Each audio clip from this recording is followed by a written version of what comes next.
박근혜 대통령의 호위무사를 자처해온 친박계 핵심 중진들이 박 대통령에게 명예로운 퇴진을 건의하는 것으로 전해졌죠. 지금까지 퇴진을 결사 반대하며 완고한 입장이었는데요. 이제 핵심 친박들도 더 이상 민심을 거부하기 힘들다는 판단을 내렸을까요? 자, 박근혜 대통령은 이런 가운데 오늘 오후 2시 반에 대국민 담화를 발표한다고 합니다. 어떤 얘기들이 나올지 관련해 양지열 변호사 그리고 최영일 시사평론가와 나눠보겠습니다. 두 분 어서 오십시오. 안녕하세요. 안녕하십니까. 자, 박근혜 대통령이 3차 담화를 계속 미루고 있었는데 오늘 2시 반에 대국민 담화를 한다고 합니다. 네. 먼저 최영일 평론가님 어떤 얘기가 나올까요? 이게 참 1시간여 후인데요. 네. 아슬아슬합니다. 아슬아슬하다. 지금 사실은 지금 정황을 이 지난 그 토요일 밤에 촛불 집회 때 150만이 광화문에 모였죠. 예. 그때 청와대는 엄중하게 국민들의 마음을 무겁게 받아들이겠다 이런 얘기를 했어요. 그 민심에 근접하는 과정이라면 오늘 대통령은 굉장히 중대 발표를 하는 게 맞습니다. 예. 사실은 퇴진에 준하는 그러한 발표가 나와야 하는데 지금 청와대를 둘러싸고 있는 여러 가지 정황에서 리포트를 계속 보면서요. 청와대는 이 작은 것을 계속 해명하는데 어찌 보면 이제 모든 힘을 다 쏟고 있고요. 지금 간호장교 2명에 대한 얘기가 나와서 관저에서 50m 떨어진 곳에 사실은 의무실이 있고 의무실장과 간호장교 2명이 상근을 한다는 거예요. 이게 출장은 아니다. 출퇴근의 개념이니까 근무다 이렇게 설명하고 있는 거거든요. 그러니까 말장난을 계속 반복하고 있는 상황에서 과연 대통령이 오늘 중대 발표를 결심했겠는가 이렇게 생각을 해보면 제가 현실적으로 봤을 때는 한 가지는 지난번 2차 담화보다는 조금 더 나갔지만 국민들이나 정치권이 받아들이기 또 어려운 면피성 해명을 하시기 위한 노력을 하면 정말 큰일이 날 것 같습니다. 네. 토요일에 또 6차 집회가 열릴 거고요. 이번에는 어떻게 될까 이제 싶은 상황인데 그 전날 2일에는 야권은 지금 탄핵을 감행하겠다고 하는 상황이죠. 그래서 이게 쉽지 않은 아주 격돌 국면으로 갈 가능성이 있는데 더 문제는 뭐냐면 대통령의 현재 상황 인식이 민심과는 완전히 동떨어져 있는 상태에서 최순실과 그 일파들이 나도 속이고 국민도 속인 상태에서 농단한 건 사실이지만 나는 몰랐다. 만약 이런 이야기를 하게 된다면 정말 큰일인데요. 오히려 그런 얘기를 하면 안 하는 이만 못하는 담화가 될 것이다. 안 하는 이만 못하는 게 아니라 정말 촛불에 기름을 끼얹는 그런 상황이 될 텐데 가능성이 있는 것이 또 이 일전에 그 김종필 전 총리가 어떤 얘기를 했냐면 5천만 명이 대통령 앞에 몰려가도 절대로 하야하지 않을 것이다. 이런 이야기를 한 바가 있거든요. 그러니까 대통령의 멘탈에 대한 잘 아는 사람의 이제 설명으로 이제 이해를 한다면 오늘 사실은 발표가 극과 극 사이를 왔다 갔다 해서 예측이 불가한데 말이죠. 정말 이 바라기는 뭔가 국민들의 민심을 최대한 받아들인 입장에서의 겸허한 발표가 되기를 기대할 뿐입니다. 그런 중대 발표가 있어야 될 것이다. 그렇습니다. 이렇게 보시는 거고요. 지금 이 대통령 오늘 오후 2시 반 3차 대국민 담화에서 어떤 내용이 들어갈까 이게 지금 관심인데요. 자, 어떤 내용이 들어갈지 지금 청와대 취재기자 연결해서 한번 들어보도록 하겠습니다. 자, 김웅래 기자. 네, 청와대 춘추관입니다. 네, 박근혜 대통령 이제 2시 반 담화를 발표한다고 하니까 1시간 조금 넘게 남은 거죠? 그렇습니다. 대통령이 오후 2시 반에 대국민 담화를 발표합니다. 지난달 25일과 지난 4일에 이은 3차 담화문 발표입니다. 검찰 조사를 거듭 거부하고 특검 수사에 대비해온 박 대통령이 오늘 담화문에 어떤 내용을 담을지 주목됩니다.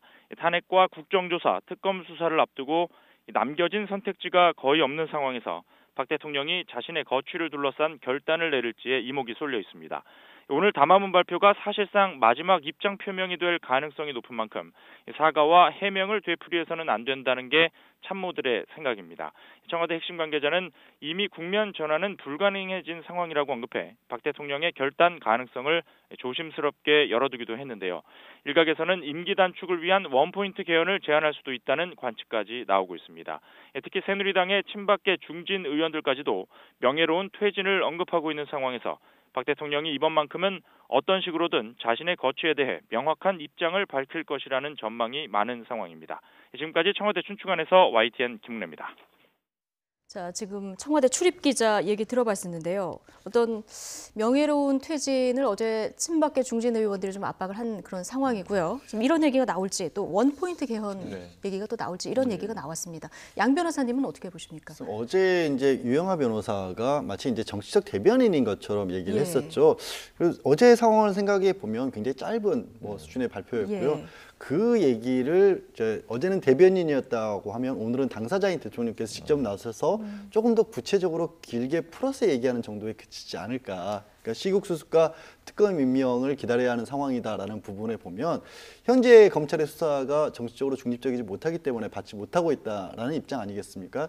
그렇다고 한다면 현재 검찰 수사가 왜 문제가 있는지, 즉 아까 최영일 평론가 잠깐 언급을 하신 것처럼 지금 원래 대통령께서 처음 밝혔던 바와 같이 기업 모금과 관련해서 선으로 이루어진 일이었고 그 일을 추진하는 과정에서 그야말로 일부 개인들이 어떤 개인적인 비리를 저질렀는데 그 부분에 대해서는 사과 정도는 있을 것으로 보이고요. 네. 다만 그게 말씀드린 것처럼 직접적인 연관관계가 있는 것은 아니다. 그리고 검찰이 그런 부분에 대해서 약간의 오해 내지는 뭐 이런 것들을 하고 있기 때문에 정치적인 중립성이 보장된 특검에 의해서는 이런 부분을 해명을 할 것이다. 네. 거기에 더해서 바라건대 그나마 어느 정도 생각해 볼 수 있는 것은 그럼에도 불구하고 국민의 촛불 여론이 굉장히 뜨겁다는 사실을 무겁게 받아들이고 있기 때문에 이런 일들이 재발하지 않도록 하기 위해서는 어떤 제도적인 보완점을 마련하겠다 정도가 나오지 않을까 싶습니다. 그럼 뭐 질서 있는 퇴진 포함해서 거취 관련한 얘기는 나오지 않을 것이다. 저는 그런 부분을 기대하기는 조금 어렵다고 봅니다. 왜냐하면 지금 그 얘기는 이미 촛불 시위가 5차에 갈도록 나왔었고요. 네.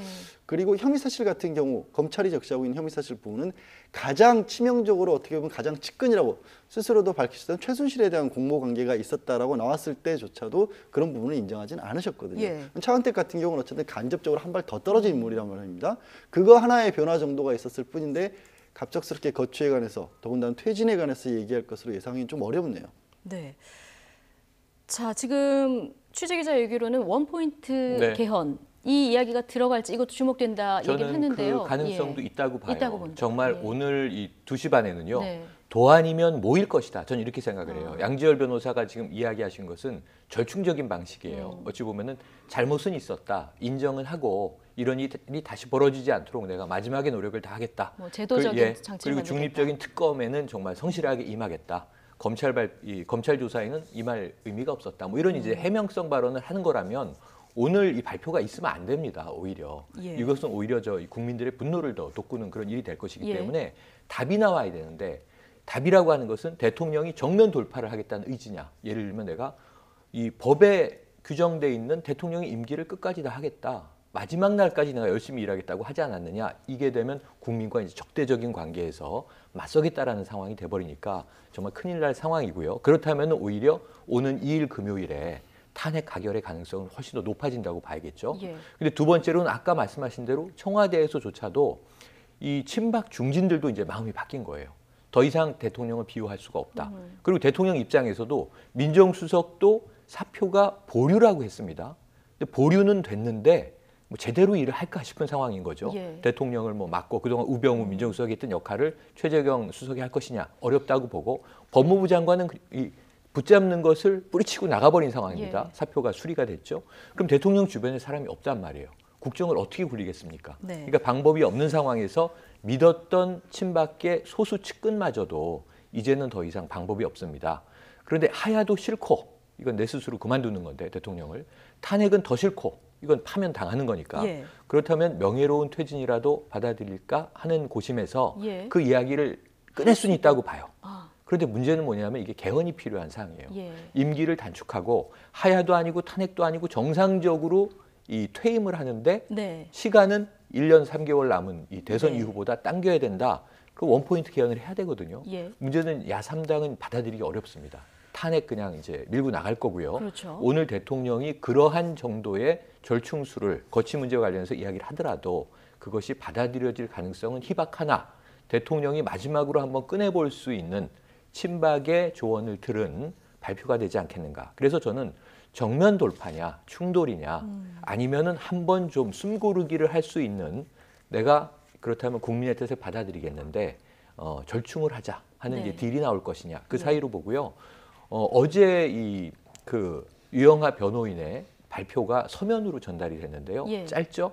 거기 보면은 약간 이 전환된 측면이 하나는 검찰에 대한 비판은 다 사라졌습니다. 사상누각이다, 상상 속의 뭐 이야기다 예. 하는 비판들. 검찰에 대해서는 굉장히 겸허하게 얘기를 했고요. 또 한 가지 이제 혐의 사실 등에 대해서 지난번에는 검찰의 발표를 믿을 수 없고 검찰이 중립적이지 않기 때문에 못 나가겠다 그랬는데 어제 발표에는 검찰에 대한 비난이 빠진 것과 동시에 시국 수습 방안을 짜느라고 내가 바쁘니까 예. 29일까지 오늘까지로 예정된 검찰 수사에 조사에 응하기는 힘들다. 이게 특검으로 가겠다라고 하는 것을 우회적으로 얘기한 거거든요. 네. 어제 톤 다운된 그 문건을 보면 굉장히 좀 낮은 자세로 이 이야기를 건네려고 하는 제스처가 담겨 있어요. 예. 그러면서 오늘 그 두 번째 가능성, 네. 거취 문제가 들어갈 가능성도 저는 한번 이게 불가능한 얘기는 아닐 것이다 하고 한번 어느 정도 예견을 가능성은 해보겠습니다. 있다 이렇게 네. 예견을 하시는 건데요. 지금 뭐 원포인트 개헌 또 명예로운 퇴진 이런 그 대통령 담화가 설사 있다 하더라도 지금 야당은 탄핵으로 간다는 거 아니겠습니까? 오늘 뭐 단일 그 탄핵 소추안 단일화는 이제 만들어낼 거고요. 금요일이면 빠르면 이제 금요일이면 이제 투표를 한다는 거 아니겠습니까? 표, 네. 예. 야권 같은 경우에는 이제 어제 일부 뭐 친박계 물론 중진이 서청원 의원이 좌장이 됐었기 때문에 일부가 아니라 상당히 많은 부분이 들어가 있었다고 말씀도 드릴 수 있겠지만 그럼에도 불구하고 그 친박계에서 나온 얘기 자체를 믿을 수가 없다라는 입장인 거거든요. 그러니까 이른바 논의의 수점을 좀 흐리고 시간을 벌어보자는 용도가 아니겠느냐. 예. 특히 비박계의 비주류의 이탈을 막기 위해서 한 번 더 당내에서 이거를 수습 가능한 쪽으로 몰고 가보기 위해서 꺼낸 얘기다라는 식으로 받아들이고 있고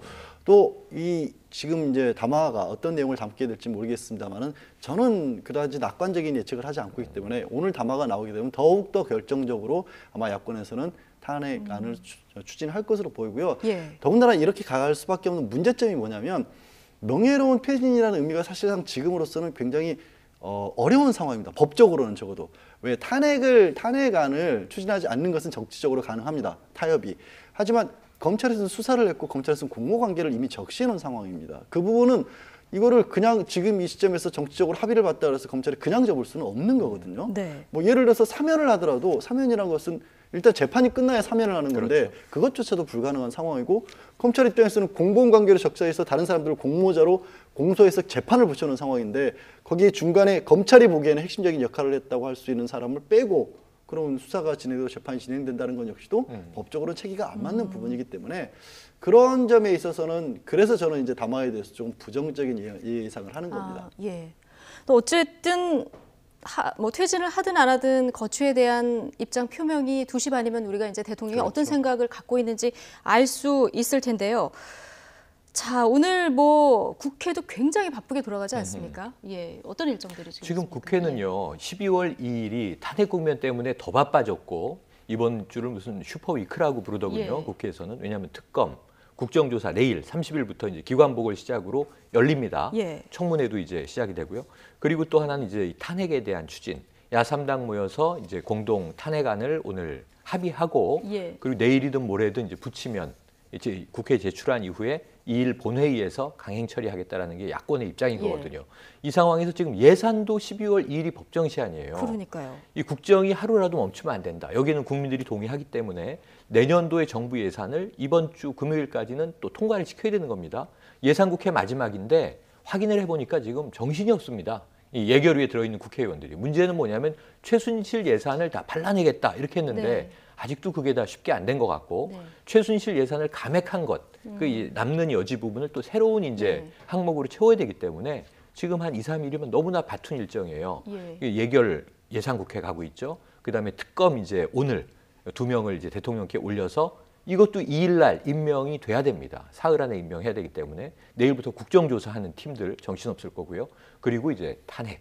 그리고 여기서 지금 아까 친박계 중진이 이야기한 대통령이 오늘 이 얘기를 받아들이는 것으로 언급을 해도 정치권은 더 큰 숙제예요. 야권 입장에서는 지금 대통령이 말씀하시는 명예로운 퇴진 어떤 형식으로도 지금 명예롭기는 어렵습니다. 대통령이 현행 헌법의 임기를 다 채우지 못하고 예. 헌법을 바꿔서 원포인트로 임기를 단축해서 정상적인 퇴임을 하는 모양새로 만든다 하더라도 국민들이나 역사나 네. 이것은 정상적인 퇴임이라고 받아들일 수 없는 거 아닙니까? 그렇죠. 법적으로만 형식 논리를 맞춘다는 얘기인데 그게 무슨 명예로운 퇴진이겠습니까? 어차피 불명예 퇴진이란 말이에요.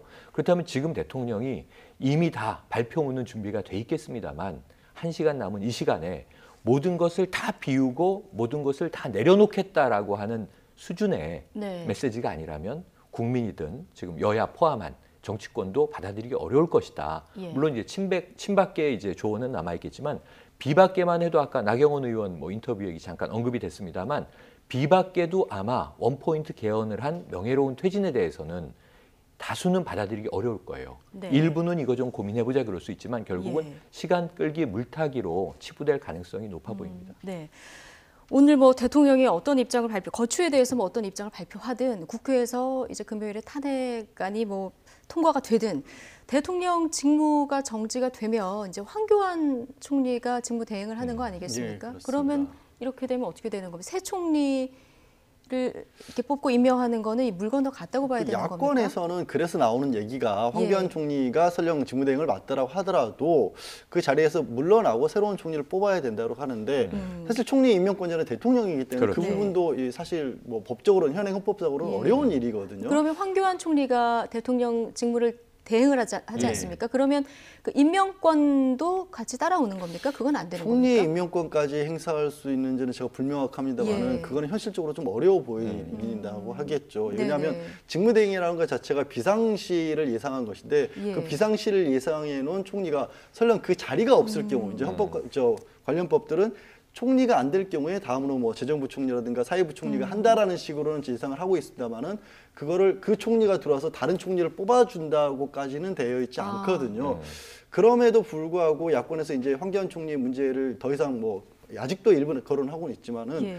그냥 뭐 받아들일 수 있다라는 생각을 하고 있는 거는 어차피 황교안 총리가 들어선다고 하더라도 직무대행을 한다고 하더라도 무리해서 어떻게 보면 뭐 헌재에 영향력을 미친다거나 뭐 검찰 수사에 영향력을 미친다거나 아니면 국정을 주도적으로 끌고 나갈 수 있다거나 그럴 수는 어차피 없는 상황이다라는 판단을 한 것으로 보입니다. 예. 그래서 황교안 총리의 거취 문제와 관계없이 탄핵을 추진을 하겠다라는 입장인 거죠. 추미애 대표는 탄핵 뒤에 총리도 교체하자 이런 얘기 하지 네, 않았습니까? 네. 예, 저 이게 좀 했는데요. 논리적으로 따져봐야 그러니까 될것 지금 같습니다. 이제 양 변호사님 말씀이 법적으로 맞는데 이 국가 상황에서 여러 가지 유고 상황이 발생했을 때에 대한 대안들은 예를 들면 대통령이 비어 있다.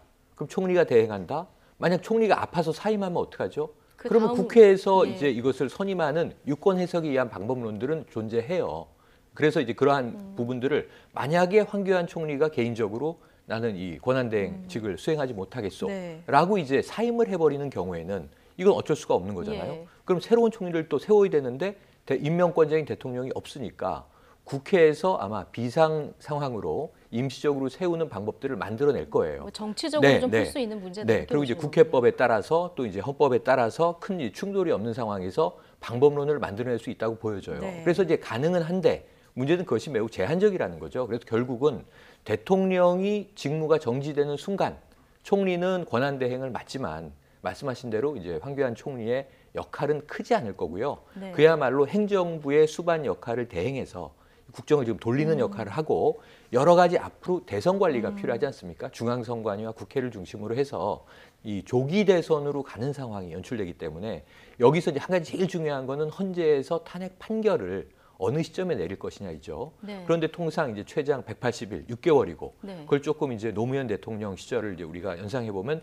2개월여로 당길 수도 있으니까 3개월에서 6개월 사이라고 하면 내년 빠르면 상반기, 중반기 정도에는 조기 대선이 이제 열리게 될 가능성이 매우 높아지는 거죠. 예. 이 상황에서 이제 여야 정치권이 국정을 무리가 없이 챙기면서 또 대선이라고 하는 건 경쟁이지 않습니까? 예. 이걸 만들어 나갈 이제 굉장히 복잡한 변수들이 존재하는 건데 이 안에 제일 중요한 폭탄 하나가 지금 제3지대를 중심으로 떠오르고 있는 개헌론입니다.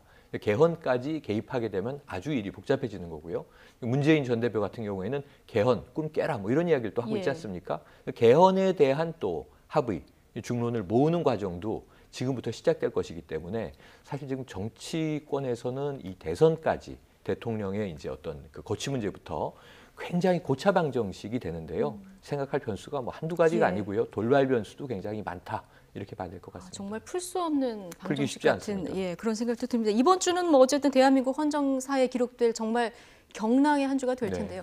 특검 2명도 오늘 임명이 아니죠. 추천이 이제 됐죠. 추천을 해야 합니다. 오늘 예. 오후까지 추천을 해야 하고 야권도 고민이 많습니다. 이제 야권에서는 보통 같은 경우에는 뭐 예를 들어서 장관 내정자 같은 경우에는 될지 안 될지 모르지만 일단 후보로 올린다는 것 자체를 예. 명예롭게 받아들이는 시점인데 정치적 상황이 워낙 엄혹하다 보니까 특검을 추천을 한다 그래도 다 거부를 한다는 겁니다. 그러니까 상당수가 지금 예. 고사를 하고 있다는 네. 거예요. 이미 뭐 김시영 전 대법관이나 박시환 전 대법관 같은 경우에도 네. 굉장히 야권에서는 이름을 많이 거론을 했었고 유력한 인사로 예. 나왔었는데 소병철 이미 전 고사를 법무연수원장도 밝혔습니다. 예. 그리고 고사를 소병철 한 것으로. 네, 전 대법원장 예. 같은 경우도 본인은 할 수 없다라는 입장을 밝혔고요.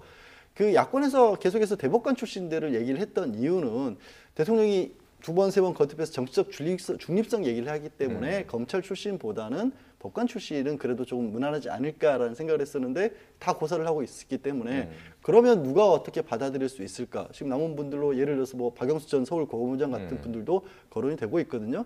근데 박영수 고검장 같은 경우에는 검찰 출신이라는 그런 부분도 있고 또 그분의 뭐 뚜렷한 정치적 성향이 있는 건 아니지만 네. 어쨌든 여권에서 반길 만한 인사는 또 안 될 수도 있다. 이런 것들이 여러 가지 고민으로 지금 야권에서 생각하고 있는 거죠. 예. 자, 어쨌든 지난 주말 5차 촛불 집회 네. 때 국민의 민심을 다시 한번 청와대가 확인을 했었을 텐데 그 5차 촛불 집회 때요. 광화문 광장에 고래풍선이 등장을 네. 했습니다. 이 세월호 7시간에 대한 국민들의 궁금증, 그렇죠. 이 관심이 얼마나 큰가를 보여주는 대목이 아니었나 싶은데 관련해서 새로운 얘기들이 계속 나오고 있습니다. 네. 오늘 저희가 지난 17일에 청와대 세월호 참사 당일에 간호장교가 출장 간 기록이 있다는 보도를 했는데 보도했었죠. 청와대나 국방부에서는 출장 간 기록이 없다 이렇게 네, 얘기를 했거든요. 맞아요. 근데 오늘 그 이유를 알았습니다. 네. 출장을 간 건 아니고 출근을 한 거였죠. 출근을 한 네. 거죠. 그것도 상근자였던 예, 거죠. 그런데다가 그러니까요. 또 이게 아주 혼선이 복잡한 게 아까 스무고개라는 표현이 나왔는데 예. 딱 맞아요. 정말 하나씩 지금 세월호 사건이 있고 2년이 지났어요. 2014년 4월 16일 당일에 예. 청와대에서는 과연 무슨 일이 있었던 것인가 여기에 이제 초점이 맞춰지고 이제 7시간도 아니고 2시간 정도. 어찌 보면 이제 2시 57분에 대통령이 중대본으로 가겠소 하고 5시가 넘어서 등장한 그 2시간. 예. 또 이제 오전에 대통령이 실제로 그 상황을 보고 받은 것이 확인된 시점부터 점심시간 전후에서 한 2시간. 네. 이 시간대가 이제 무슨 일인가가 제일 중요한 건데 이게 요즘 청와대에서 워낙 이제 여러 가지 약품, 약물, 주사제 이런 게 나오다 보니까 지금 대체로 대통령도 하나씩 거기에 대해서 해명을 했어요. 우선 상케이가 보도했던 무슨 대통령의 추문 이 네. 부분은 이제 지나갔고요. 그다음에 이제 청와대에서 구술했다는 건 사실이 아니다. 이건 대통령이 직접 이제 아니라고 이야기를 했습니다. 그렇다면 무슨 일종의 의료 시술이 있었던 게 아닌가 이런 의혹으로 이제 추정이 몰려갔는데 그렇다면 이제 간호장교의 역할이 중요한 거죠. 의무실장도 중요하고 주치의도 중요한데 지난 주말에 당시에 있었던 서창석 주치의는 나는 아무것도 모른다. 예. 다 의무실장이 안다. 이거 의료 시술이 있었는지도 나는 모른다. 다 모른다였어요. 네. 다만 비아그라 구매는 고산병 치료용으로 구매한 게 맞다. 이런 정도 얘기가 다였어요. 예. 간호장교 얘기도 다 모르쇠 했습니다. 그런데 간호장교를 또 더불어민주당 안민석 의원은요. 자, 미국에 있다고 알려졌지만 한국에 있다. 국내에 있다. 이렇게 얘기를 했어요. 근데 결과적으로 2명이었던 거죠. 네, 국내에도 있고 텍사스에 네. 유학 간 것도 맞고 지금 네. 둘이었던 겁니다. 간호장교 2명, 의무실장 하나, 중령급인데요. 예. 이 세 분이 관저에서 50m 떨어진 2층짜리 독채 의무실에 매일 상시 근무를 하는 것으로 이제서야 국민들은 알게 된 거죠. 네. 그럼 출장은 아니고 출퇴근을 청와대로 하는 것이었구나. 이게 서울지구병원 삼청동에 있습니다. 그러니까 성남에 있는 이제 국군 수도병원에서 간 거는 아니었던 거고요. 예. 그런데 이런 상황에서 그러면 그 간호장교들을 취재를 하든가 그들이 증언을 해야 되잖아요. 그러니까요. 지금 야권이 빨리 해결이 될 문제가 뭐냐면 내일 시작되는 국정조사에서 예. 우선은 뭐 미국에 있는 분을 들어오라고 하는 거는 어려울 테니까 그러면 뭐 육성 증언을 녹취를 해서 국정조사에서 틀던지 네. 아니면 국내에 있는 분은 전역을 했어요. 네. 지금 민간병원에 재직을 하고 있는 것으로 알려져 있는데 이분은 증인으로 채택을 해서 직접 육석을 듣든지 무슨 일이 있었는지 없었는지 혹은 또 증언에 뭐 이상한 점은 없는지 이게 빨리 밝혀지지 네. 않으면 청와대가 솔직하게 말해주는 게 가장 좋고요. 예. 저는 청와대가 지금까지 찔끔찔끔 해명한 것들이 심각한 문제는 아니에요. 사전에 이미 이렇게 알려줬어도 별 문제가 기본적인 아니었을 반박을 해서 건데 의혹을 정말 듣는 사람들이 애가 예. 닳도록 네. 또 정말 나중에 알고 나면 화가 나도록 이렇게 만드는 청와대의 대응 방식이 문제가 아닌가 싶습니다. 예. 자, 뭐 오늘 청와대 해명을 보면 의무실장뿐 아니라 간호장교 2명 누구도 대통령을 그 시간에 진료하거나 처치하지 않았다. 오늘 이런 해명이 나오긴 했습니다만은 국민들이 또 믿을지 이건 거기서 의심스럽고요. 오전에 예. 추가되는 이 속보 하나를 제가 보니까 네. 간호장교 한 명이 관저에 대통령이 계속 그날 머물고 있었다고 얘기가 됐기 예. 때문에 가글을 전해주러 갔었다. 뭐 이런 가글을 보도가 전해주러 하나 뜨더라고요. 갔었다. 그 예. 그것도 국민들이 또 이상해합니다. 그게 네. 가글이었을까? 뭐 이런 이야기들이 계속 회자되니까 네. 한꺼번에 예. 투명하게 밝히는 정직이 최선이다. 정직이 최선이다. 비밀과 이 폐쇄주의를 좀 걷어냈으면 하는 바람입니다. 예. 어쨌든 이 현역 장교 이 간호장교 2명이 열쇠를 쥐고 있는 건 맞는 것 같은데요. 그럼 이 2명을 지금 신병을 확보하는 게 가장 급선무 아니겠습니까? 지금 사실 미국에 있는 간호장교 같은 경우는 아까 말씀하셨듯이 요즘 국제전화도 굉장히 그렇죠. 쉬운 시절인데요. 전화 한 통해서 확인하면 금방 확인할 수 있는 일 아닙니까? 근데 문제는 이 분들이 어떤 법적으로 뭔가를 위반했다라는 예. 그런 혐의가 있는 건 아니지 않습니까? 네. 그러니까 강제 수사하는 방법 같은 걸 동원할 수도 없는 것이고. 아니 그런데 국방부는 지휘 체계가 있지 않습니까? 국방부는 지휘 체계가 있지만 국방부가 거기에 대할 법적인 의무가 또 있는 건 아니잖아요. 국민들은 굉장히 애가 달아 있지만 예. 청와대 해명이 계속 그런 식으로 나온 거 아니겠습니까? 이거를 밝혀야 될 의무가 있는 건 아니지 않다. 국방부도 우리는- 그러니까 궁금하지는 않다. 그렇죠. 국방부에서 아니 언론에서는 제기하라고 하는데 네. 우리가 왜 이것을 해야 하느냐. 그리고 그 사람들은 이미 밝히지 않았습니까? 그날 대통령에 대해서 시술을 한 것은 없다. 그걸로 국방부 해명은 끝입니다. 그날 네. 거기서 뭐가 있었느냐를 추가적으로 왜 밝혀야 되느냐는 식으로 계속해서 하다 보니까 그럼 이건 아니야? 아까 말씀하신 것처럼 20개처럼 국민들은 계속해서 궁금해할 수밖에 없는 거고 간호장교하고 그럼 주치의가 아니었다라면 의무실장이 아니었다라면 제3자가 있었을 가능성도 또 나오지 않습니까? 예. 여기서 결국 또 의문이 생기는 거예요. 예. 그럼 그 두 분이 아니라 다른 누가 했다는 얘기야? 이렇게 생각을 하지 그 두 분이 안 했으니까 안 했다라고 지금 국민들의 생각할 수 있는 네. 상황이 못 된다는 거죠. 지금 다소 예. 양지열 변호사는 조금 이제 청와대 대변인처럼 말씀을 하시는데요. 지금 이 간호장교 2분은요. 예. 피의자라고 우리가 특정할 수는 없지만 아주 네. 중요한 핵심 참고인이에요. 예. 왜냐하면 그 세월호 당일 7시간 외에도 대통령의 혈액을 채취해서 민간 병원에 최순실의 이름으로 이름으로. 혈액 검사를 예. 했던 또 정황이 있습니다. 그럼 간호장교만 정맥 주사를 놓을 수 있다고 했으니까 대통령의 혈액을 채취해서 내부 군병원이 아닌 민간 병원으로 네. 차명으로 보낸다. 이건 굉장히 중대한 대통령의 건강이 국가 기밀이라고 얘기했기 때문에 문제가 될 수 있죠. 예. 어떤 분이 양파는 까면 깔수록 작아지는데 이 양파는 커지죠? 까면 갈수록 커진다 이런 얘기였는데 계속 이런저런 의혹이 네. 계속 눈덩이처럼 불어나는 것 같습니다. 오늘 2시 반 대통령이 어떤 얘기를 할지 네. 정말 주목되는 그런 상황입니다. 양지열 변호사 그리고 최영일 시사평론가와 함께했습니다. 두 분 고맙습니다. 고맙습니다. 고맙습니다.